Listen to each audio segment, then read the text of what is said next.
എനിക്ക് തോന്നുന്നു ഈ 18ാം ലോക്സഭാ തെരഞ്ഞെടുപ്പിൻ്റെ ഏറ്റവും കാതലായ ചോദ്യം എന്തുകൊണ്ട് ഇടതുപക്ഷം? അപ്പോൾ എന്താണ് ഇടതുപക്ഷം എന്നുള്ളതല്ലേ അതിൻ്റെ മറുചോദ്യം? തീർച്ചയായിട്ടും അതാണ്. ഇടതുപക്ഷം വ്യക്തമായ ഒരു പക്ഷമാണ്, മനുഷ്യപക്ഷമാണ്. ഇടതുപക്ഷം അധികാരത്തിലുള്ളത് വളരെ ചുരുക്കം സ്ഥലങ്ങളിലാണ്. പക്ഷേ ഇടതുപക്ഷം അധികാരത്തിലുള്ളിടത്ത് അത് കൃത്യമായ അധികാരമാണ്, കൃത്യമായ നിലപാടാണ്. അത് ഒരാളുടെ അധികാരമല്ല, ഒരു വ്യക്തിയുടെ അധികാരമല്ല, ഏതാനും MLA-മാരുടെയോ MP-മാരുടെയോ മന്ത്രിമാരുടെ അധികാരമല്ല. അത് ആ രാജ്യത്തെ, ആ ഇടത്തെ ജനങ്ങളുടെ അധികാരമാണ്, ജനാധിപത്യപരമായ അധികാരമാണ്. ഇന്ത്യയിൽ ജീവിക്കുന്ന ഓരോ മനുഷ്യനും ഞാനാണ് എൻ്റെ അധികാരി എന്ന് തോന്നുന്ന സ്വാതന്ത്ര്യ ബോധത്തോടെ, പ്രതീക്ഷയോടുകൂടി മുന്നോട്ടുള്ള വികസനത്തിന്, മുന്നോട്ടുള്ള പ്രയാണത്തിന്, ഏറ്റവും നല്ല പുരോഗതിയുടെ ചിന്തയോടുകൂടി ഞാൻ മനുഷ്യ സമൂഹ ജീവിയാണ് എന്നുള്ള ബോധ്യത്തോടുകൂടി ജീവിക്കാനുള്ള അധികാരമാണത്. ഇന്ത്യയിൽ, കേരളത്തിൽ മാത്രമാണ് അധികാരത്തിൽ എന്ന് പറയുമ്പോഴും ഇന്ത്യ കണ്ടിട്ടുള്ള എല്ലാ പോരാട്ടങ്ങളിലും പൗരത്വ ഭേദഗതി നിയമത്തിനെതിരെയുള്ള പോരാട്ടം, കർഷകരുടെ സമരം എന്ന് തുടങ്ങി ഇന്ത്യ ഇന്ന് മുന്നോട്ട് വെക്കുന്ന ഓരോ പ്രതിഷേധ ശബ്ദങ്ങൾക്കും ഏറ്റവും വലിയ കരുതലായി നിൽക്കുന്ന ഇടതുപക്ഷമാണ്.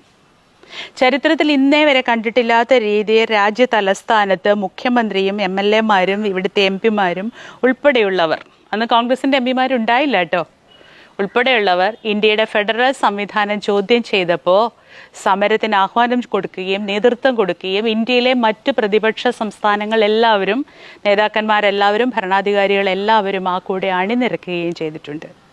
അതുകൊണ്ട് ഇന്ത്യയുടെ പ്രതീക്ഷ ഈ ഇടതുപക്ഷം തന്നെയാണ്. ഇന്ത്യയുടെ നാളത്തെ കരുതൽ ഈ ഇടതുപക്ഷം തന്നെയാണ്.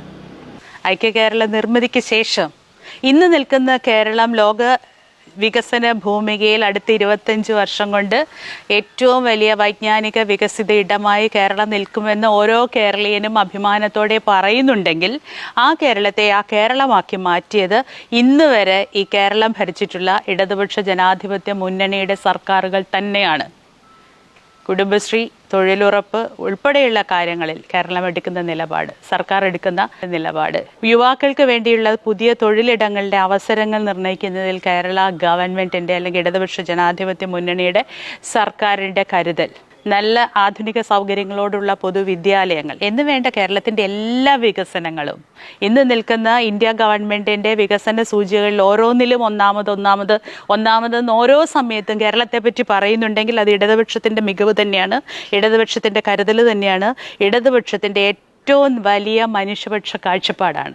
അതുകൊണ്ട് ഈ 18ാം പൊതു തെരഞ്ഞെടുപ്പിലും ഇടതുപക്ഷത്തിൻ്റെ 20 സ്ഥാനാർത്ഥികളും കേരളത്തിൽ ഇന്ത്യയുടെ പൊതുവായ മാനുഷിക വികസനത്തിനുള്ള സാരഥികളായി വിജയിച്ചു പോവുക തന്നെ ചെയ്യും എന്ന് നമ്മൾ ഉറപ്പിക്കുന്നിടത്ത് ഇടനെഞ്ച് ചേർത്ത് ഇന്ത്യക്ക് കാവലായി നമ്മൾ ഇടതുപക്ഷത്തോടൊപ്പം.